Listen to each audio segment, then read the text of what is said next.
Hi friends, ఈరోజు కార్తీక మాసం 24వ రోజు సందర్భంగా 24వ అధ్యాయము.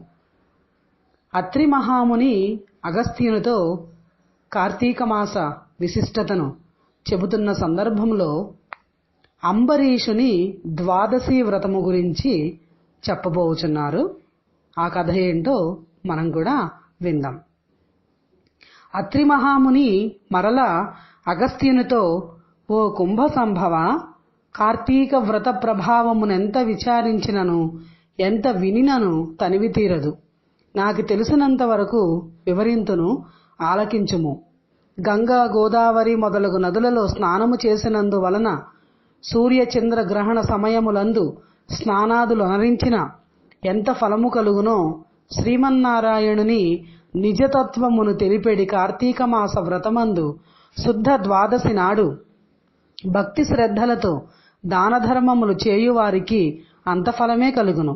ఆ ద్వాదశి నాడు చేసిన సత్కార్య ఫలము ఇతర దినములలో చేసిన ఫలము కంటే 1000 రెట్లు అధికము కాగలదు. ఆ ద్వాదశి వ్రతము చేయు విధానమెట్లో చెప్పెదను వినుము. కార్తీక శుద్ధ దశమి రోజున పగటిపూట మాత్రమే భుజించి ఆ మరునాడు అనగా ఏకాదశి రోజున ఏ వ్రతము చేయక శుష్కోపవాసముండి ద్వాదశి ఘడియలు వచ్చిన తరువాతనే భుజింపవలయును. దీనికొక ఇతిహాసము కలదు, దానిని కూడా వివరించెదను.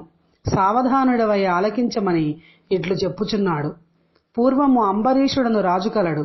అతడు పరమ భాగవతోత్తముడు, ద్వాదశి వ్రత ప్రియుడు. అంబరీషుడు ప్రతి ద్వాదశి నాడు తప్పకుండా వ్రతము చేయుచుండెడివాడు. ఒక ద్వాదశి నాడు ద్వాదశి ఘడియలు స్వల్పముగా నుండెను. అందుచేత ఆ రోజు పెందలకడనే వ్రతమును ముగించి బ్రాహ్మణ సమారాధన చేయదలచి సిద్ధముగా ఉండెను. అదే సమయమున అచటకు కోపస్వభావుడగు దూర్వాసుడు వచ్చెను. అంబరీషుడు ఆ మునిని గౌరవించి ద్వాదశి ఘడియలలో పారాయణ చేయవలయునుగాన తొందరగా స్నానమునకెగి రమ్మనమని కోరెను. దూర్వాసుడకందులకు అంగీకరించి సమీపమున గల నదికి స్నానమునకై వెడలెను. అంబరీషుడు ఎంతసేపు వేచియున్నను దూర్వాసుడు రాలేదు. ద్వాదశి ఘడియలు దాటిపోవుచున్నవి. అందుచేత అంబరీషుడు తనలో తానిట్లనుకొనెను, ఇంటికొచ్చిన దూర్వాసుని భోజనమునకు రమ్మంటివి. ఆ ముని నదికి స్నానమునకు వెళ్లి ఇంతవరకు రాలేదు. బ్రాహ్మణకు ఆతిథ్యమిద్దునని మాట ఇచ్చి భోజనమును పెట్టకపోవుట మహాపాపము. అది గృహస్థునకు ధర్మము కాదు. ఆయన వచ్చు వరకు ఆగితిన ద్వాదశి ఘడియలు దాటిపోవును, వ్రతభంగమగును. ఆ ముని మహాకోప స్వభావము కలవాడు. ఆయన రాకుండగా నేను భుజించిన నన్ను శపించును. నాకేమియూ తోచకున్నది. బ్రాహ్మణ భోజనం అతిక్రమించరాదు. ద్వాదశి ఘడియలు మించిపోకూడదు. ఘడియలు దాటిపోయిన పిదవ భుజించిన ఎడల హరిభక్తిని వదిలినవాడనగును. ఏకాదశి నాడున్న ఉపవాసము నిష్ఫలమగును. ద్వాదశి విడిచి భుజించిన భగవంతునకు భోజనము చేసిన దూర్వాసునకు కోపము వచ్చును. అదియునుగాక ఈ నియమమును నేను అతిక్రమించిన ఎడల వెనుకటి జన్మమందు చేసిన పుణ్యములు నశించును. దానికి ప్రాయశ్చిత్తము లేదు అని ఆలోచించి బ్రాహ్మణ శాపమునకు భయము లేదు. ఆ భయమును శ్రీ మహావిష్ణువే పోగొట్టగలడు. కావున నేను ద్వాదశి ఘడియలలో భోజనము చేయుటయే ఉత్తమము. అయినను పెద్దలతో ఆలోచించుట మంచిదని సర్వజ్ఞులైన కొందరు పండితులను రావించి వారితో ఇట్లనెను.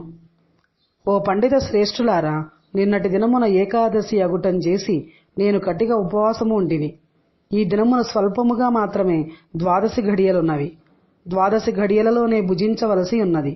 ఇంతలో నా ఇంటికి దూర్వాస మహాముని విచ్చేసిరి. ఆ మహామునిని నేను భోజనమునకు ఆహ్వానించి తిని, అందులకు ఆయన అంగీకరించి నదికి స్నానార్థమై వెళ్లి ఇంతవరకు రాకుండెను. ఇప్పుడు ద్వాదశి ఘడియలు దాటిపోవుచున్నవి. బ్రాహ్మణుని వదిలి ద్వాదశి ఘడియలలో భుజించవచ్చునా, లేక వ్రతభంగము సమ్మతించి ముని వచ్చే వరకు వేచి ఉండవలెనా? ఈ రెంటిలో ఏది ముఖ్యమైనదో తెలుపవలసినదని కోరెను. అంతటా ఆ ధర్మజ్ఞులైన పండితులు ధర్మశాస్త్రములు పరిశోధించి విమర్శ ప్రతివిమర్శలు చేసుకొని దీర్ఘముగా ఆలోచించి మహారాజా, సమస్త ప్రాణికోటుల గర్భ కుహురములందు జఠరాగ్ని రూపమున రహస్యముగా ఉన్న అగ్నిదేవుడు ఆకలిని పుట్టించి ప్రాణులు భుజించిన చతుర్విధాన్నమును పచమున గావించి దేహేంద్రియాలకు శక్తి నొసంగుచున్నాడు. ప్రాణవాయువు సహాయముతో జఠరాగ్ని ప్రజ్వరిల్లును. అది చెలరేగిన క్షుద్బాధ దప్పిక కలుగును. ఆ తాపమును చల్లార్చవలెనన్న అన్నము నీరు పుచ్చుకొని శాంతపరచవలెను. శరీరమునకు శాంతి కలుగజేయువాడు అగ్నిదేవుడు. దేవతలందరికంటే అధికుడైన దేవపూజ్యుడైనాడు. ఆ అగ్నిదేవునందరూ సదా పూజించవలెను. గృహస్థు ఇంటికి వచ్చిన అతిథి కడ జాతివాడైనను భోజనమిడుదునని చెప్పి వానికి పెట్టకుండా తినరాదు.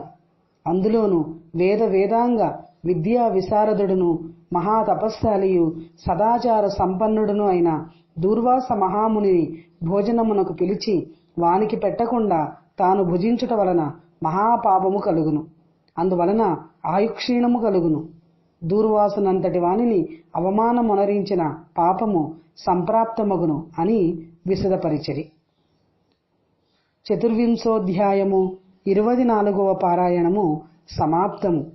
ఓం నమో నారాయణాయ నమః.